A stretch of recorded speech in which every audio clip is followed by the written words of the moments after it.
शिवसेना पक्षप्रमुख उद्धव ठाकरे यांची तोफ खोपोलीत धडाडणार, शिवसैनिकांकडून सभेची जोरदार तयारी। शिवसेना उद्धव बाळासाहेब ठाकरे पक्षाचे पक्षप्रमुख माजी मुख्यमंत्री उद्धव ठाकरे यांची जाहीर सभा खोपोलीत 4 मार्च रोजी सायंकाळी आयोजित करण्यात आली आहे। मावळ लोकसभेचे समन्वयक केशरीनाथ पाटील यांनी भेट देऊन सभेच्या ठिकाणाचा आढावा घेऊन शिवसेना पदाधिकारी आणि कार्यकर्त्यांना मार्गदर्शन करत सूचना दिल्या, तसेच सभा यशस्वी करण्याचे आवाहन केले।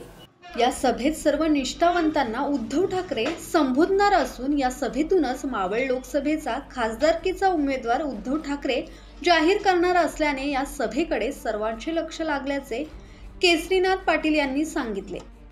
उमेदवाराची घोषणा हे साहेबच करतील, उद्धव साहेबच करतील आणि नक्कीच 4 तारीखला ही घोषणा तुमच्या समोरच येईल। यावेळी तालुका प्रमुख एकनाथ पिंगळे, प्रभारी शहर प्रमुख संतोष देशमुख, प्रवक्ते विलास चाळके, संघटक नितीन मोरे, विभाग प्रमुख चिंतामण चव्हाण, उपशहर प्रमुख श्रीरंग चाळके यांच्यासह शिवसैनिक, युवा सैनिक उपस्थित होते। ब्युरो रिपोर्ट, संवाद मराठी लाईव्ह, खोपोली। श्री गणपती संस्थान महड, तालुका खालापूर, जिल्हा रायगड।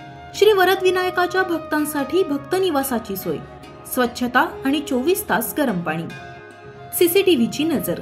आगाऊ नोंदणीसाठी संपर्क करा 02192 26 69 12 72 76 47 38 54।